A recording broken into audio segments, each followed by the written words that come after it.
You're watching the 10,000 League, and today's video is on the Indian revolutionary Republican, martyr, Marxist-Leninist communist, and very unusually for his time, an atheist, Bhagat Singh. Let's go. Now, to begin the video on teaching you how Bhagat Singh lived and who he was, he died at the age of 23, martyred when he was hung as an execution punishment by the British. Now, to get a good look at Bhagat Singh's life, all you need to know is that he was the polar opposite of Gandhi.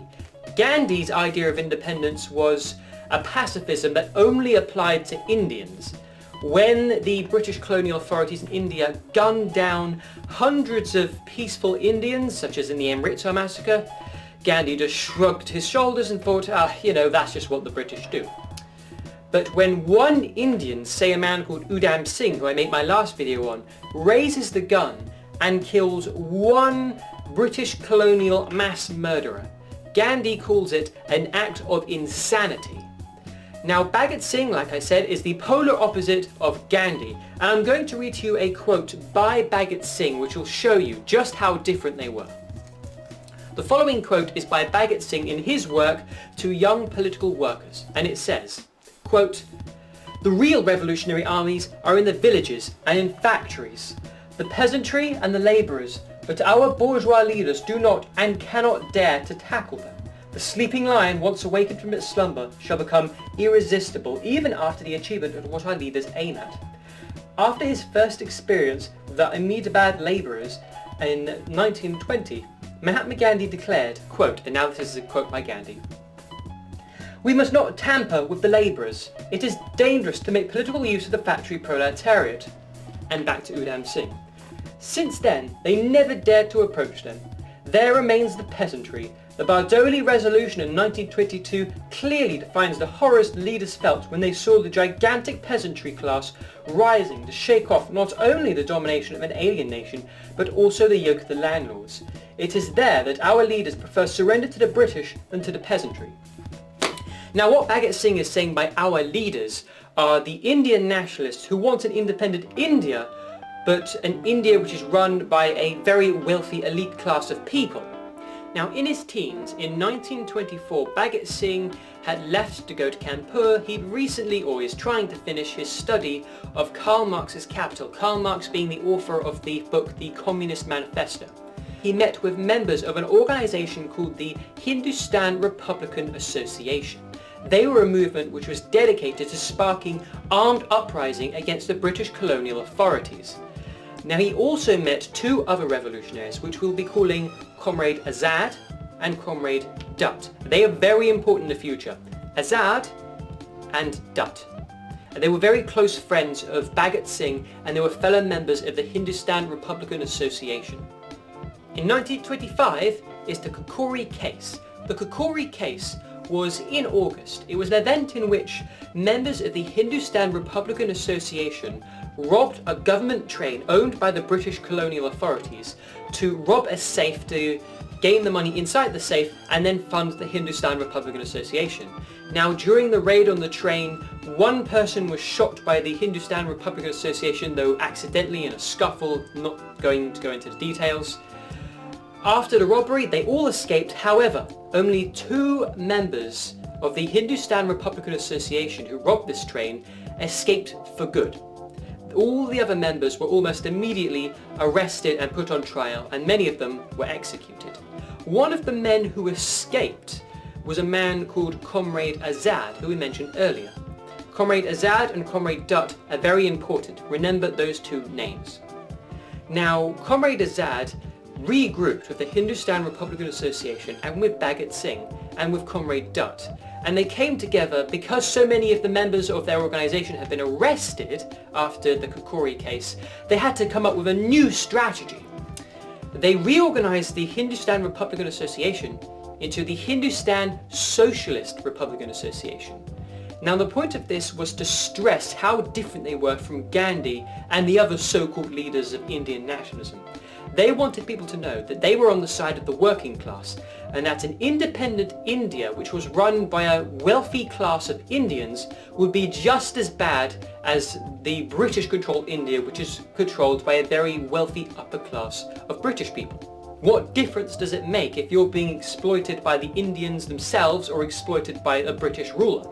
If the working class are being exploited and pushed down and their living standards are crushed just to make way for a few wealthy people at the top, then what's changed? And now we come to the second of the three main events in the history of the Hindustan Socialist Republican Association, the Saunders killing. The Hindustan Socialist Republican Association, the HSRA, executed a British colonial police officer known as Saunders. This was because they believed him to be responsible for the murder of a peaceful Indian civil rights leader called Lala.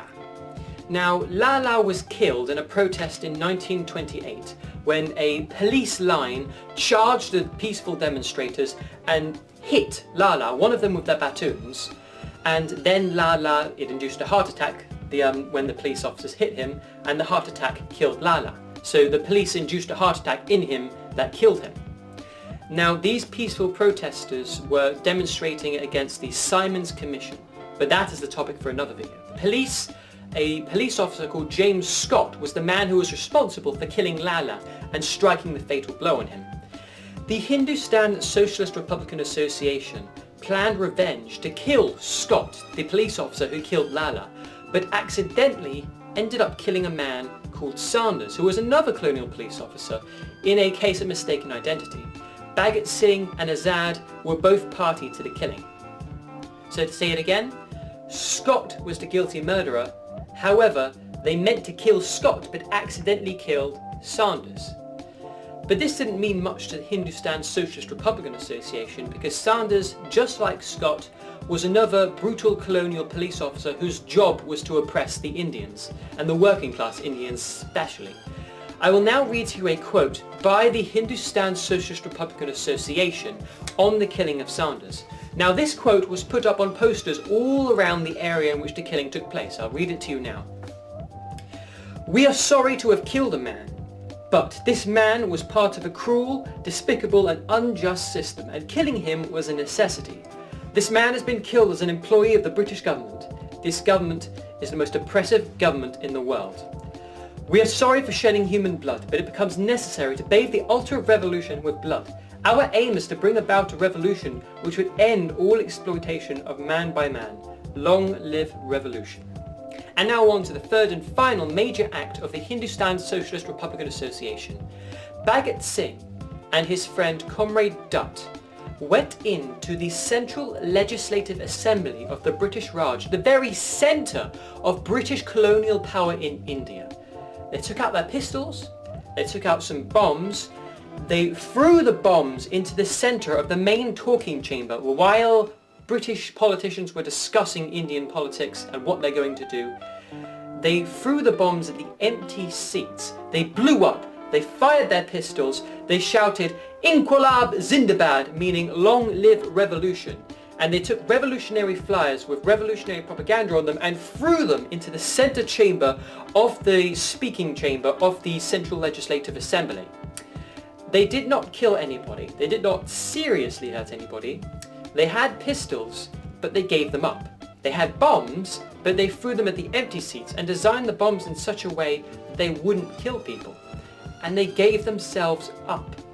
Now, why did they do this? Because they wanted to use this as a propaganda case, not as an event which would paint them as mindless murderers, but to try to spark uprising in common people, saying, "Oh look, these people are calling for revolution. We can call for revolution too. The authority of the British colonial power has been challenged and criticised. Therefore, this could be an entrance for other revolutionary groups to uprise against the British Raj and spark Republican revolution and socialist revolution."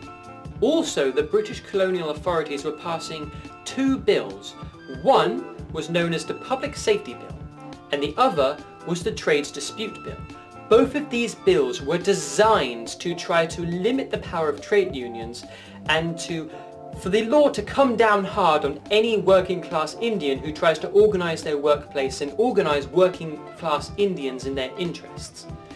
These two bills were being mentioned in the Central Legislative Assembly of the British Raj, and at the very same time that Dutt and Bhagat Singh threw their bombs into the Central Legislative Assembly. Now what happened to Bhagat Singh and Comrade Dutt? Well, after they threw these bombs, there was a long trial in which there were many different hijinks. He wrote a book called Why I'm an Atheist. Bhagat Singh wrote this book. He made many statements in support of Lenin, the Soviet Union, and socialism and communism. But eventually, Bhagat Singh, along with many other members of the Hindustan Socialist Republican Association, were executed in 1931. Bhagat Singh died at the young age of 23 as a martyr, as a communist martyr, and a revolutionary of Indian republicanism. At one point, Bhagat Singh's popularity was so large that it rivaled that of Gandhi himself. Gandhi made many promises that he would do his best to try to free Bhagat Singh and make sure that he didn't die, but these were very empty promises. But Gandhi, he feared an uprising of working class people in India. He wanted to protect the interest of an upper class layer of Indians, and this is what gave him his pacifist idea, because his idea of pacifism only applied to Indians. If the British killed people, so what? If an Indian person kills a British oppressor, it's an act of insanity. In the eyes of Gandhi, anyway. So that's the life of Bhagat Singh, communist revolutionary, Indian Republican martyr, and a hero who died at the very young age of 23. I'm making more videos on Indian republicanism, one more on the Ghadar Party, a revolutionary party organised by Indians overseas, especially in Canada and Britain, to fight against the British Raj and spark an uprising during World War I. But it's the end of our video. Thanks, you all have been watching the 10,000 League, and goodbye. Remember to subscribe, like this video, subscribe for more videos on revolutionary figures throughout history.